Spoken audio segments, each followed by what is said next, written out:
Assalamualaikum warahmatullahi wabarakatuh. Hai adik-adik Impact. Mohon maaf ya, untuk minggu ini kakak belum bisa hadir menemani kalian. Tetapi kakak akan menjelaskan nih melalui video ini mengenai sistem informasi geografis.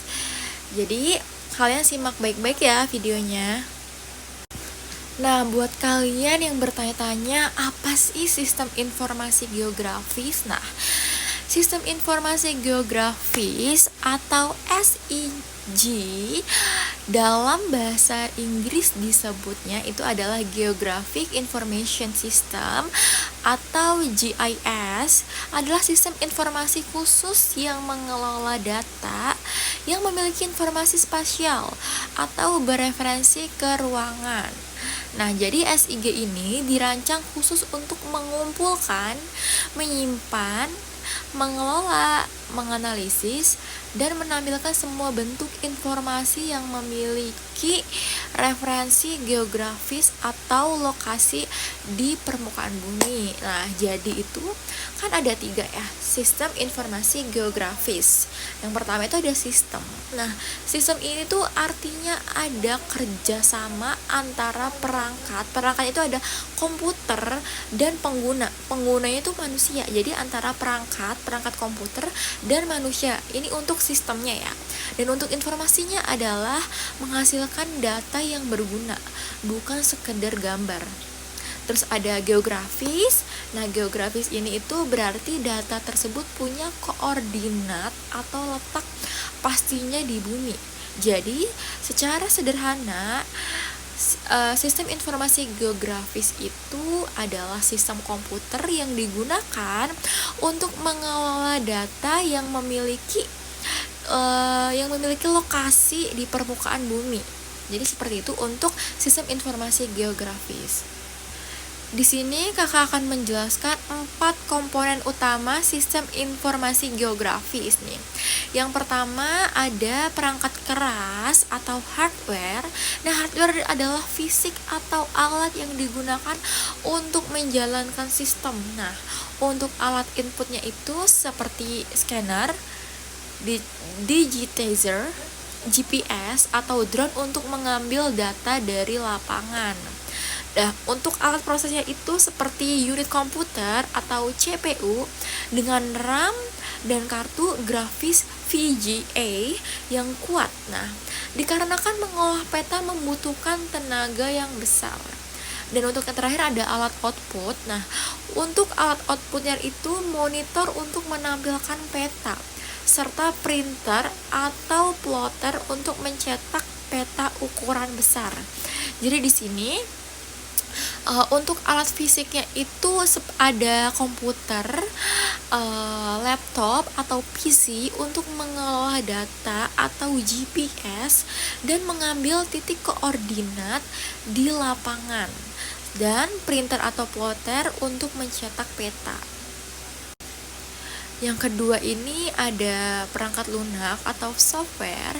Jadi software itu program atau aplikasi yang diinstal di komputer, bisa menjadi otak di dalam komputer untuk mengolah data. Nah, fungsinya itu untuk menyediakan alat untuk memasukkan data, menganalisis seperti tumpang susun peta atau overlay, dan menyimpan data. Contohnya tuh seperti aplikasi ArcGIS, ada QGIS yang gratis atau open source seperti Mapinfo dan Google Earth Engine. Yang ketiga ada data atau bahan baku utama. Ini sering disebut sebagai data geografi. Tanpa data, sistem informasi geografis tidak akan menghasilkan apa-apa. Data sistem informasi geografis dibagi menjadi 2. Yang pertama ada data spasial dan data atribut. Nah, untuk data spasialnya itu data yang mempunyai koordinat. Seperti contohnya ada vektor dan raster. Untuk vektor itu berupa titik lokasi seperti rumah sakit, garis, jalan atau sungai, dan poligon wilayah hutan. Nah, untuk rasternya ini berupa kotak-kotak kecil atau piksel dari foto satelit. Jadi bisa ini ya, dibedakan ya antara vektor dan raster. Dan untuk data atributnya itu seperti deskripsi. Nah, penjelasan dari data ruang tersebut, misalnya itu titik rumah sakit. Nah, titik rumah sakit itu spasial kan, punya atribut, namanya itu nama rumah sakit, jumlah dokter, dan alamat. Itu untuk data geografis atau data bahan baku utama. Yang terakhir itu ada sumber daya manusia atau brainware. Manusia adalah komponen paling krusial karena sistem secanggih apapun tidak akan berguna tanpa operator yang ahli. Nah, untuk tingkatan sumber daya manusianya itu ada pertama user, itu pengguna, orang yang hanya menggunakan hasil peta. Misalnya kita saat pakai Google Maps, kita akan berkendara yang jauh dan kita tidak tahu nih jalannya tuh mau kemana, pasti kan kita menggunakan Google Maps kan. Nah, itu bisa disebut sebagai user atau pengguna. Terus ada analisis. Nah, orang yang melakukan analisis data geografis yang rumit ini untuk analisis dari tingkatan sumber daya manusia. Terus yang terakhir itu orang yang membangun dan merawat sistem. Ini disebut programmer atau administrator. Ini untuk komponen utama sistem informasi geografis. Next, ada jenis data dalam sistem informasi geografis.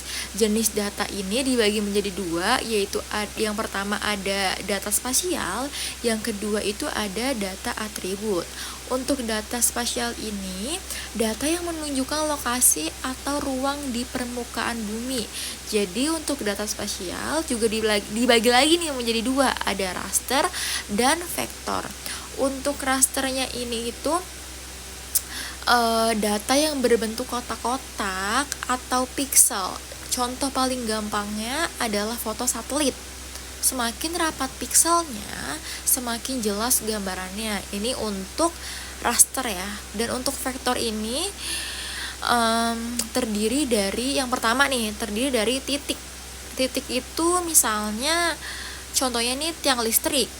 Terus yang kedua ada garis. Garis itu contohnya seperti jalan raya atau sungai. Terus yang ketiga itu ada area. Area itu contohnya seperti batas desa atau luas hutan, itu untuk areanya. Terus ada data atribut. Untuk data atribut ini data deskriptif yang menjelaskan informasi pada lokasi tersebut. Contohnya nama hutan, jumlah penduduk, dan luas sawah. Lebih gampangnya tuh misalnya kamu punya titik spasial nih, titik sekolah nih.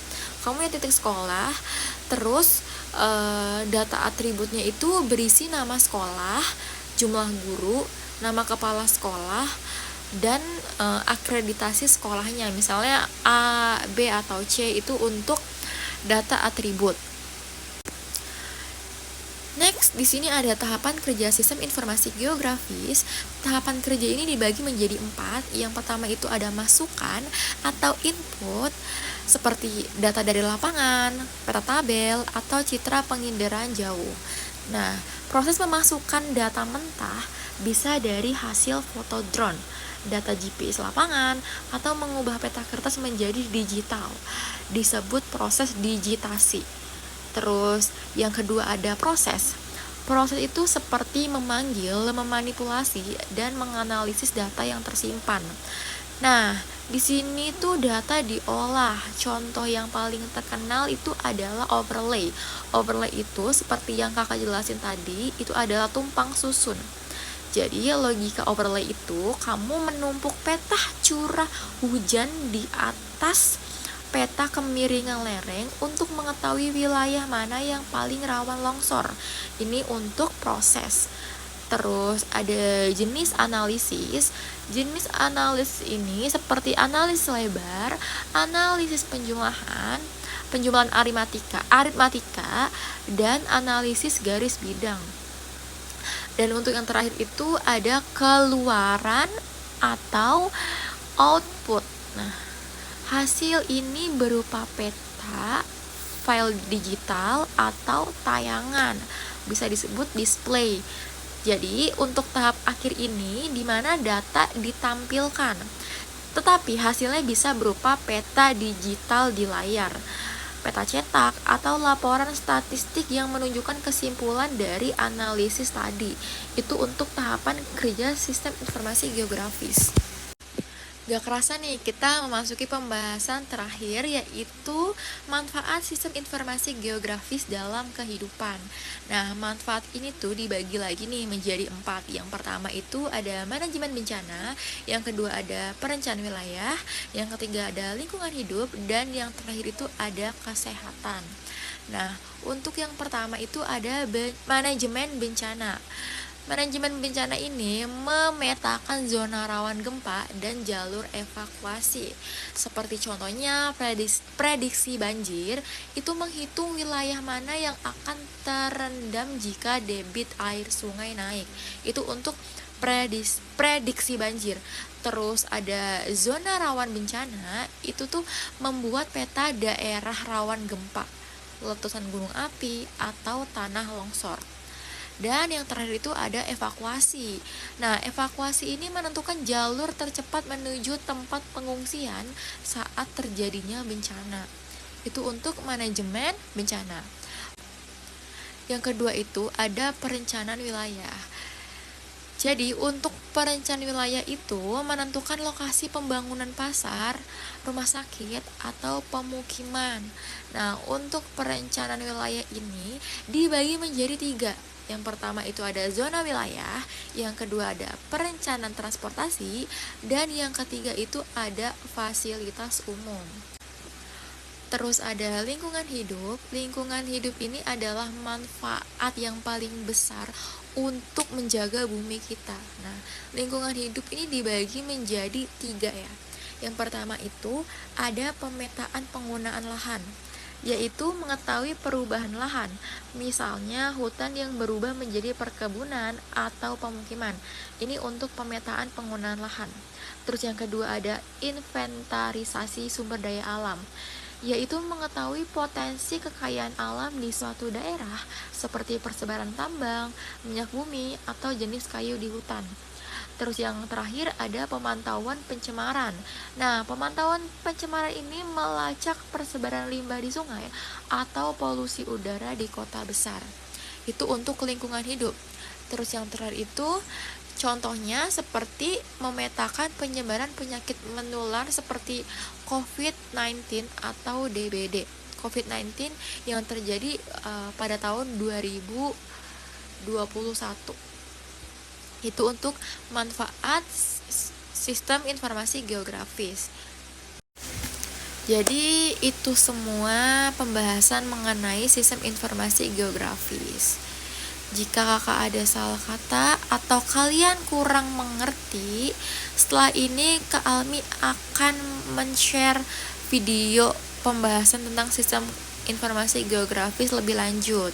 Jadi kalian bisa pahami lagi lebih dalam dari video YouTube tersebut. Mohon maaf kalau ada salah kata. Wassalamualaikum warahmatullahi wabarakatuh.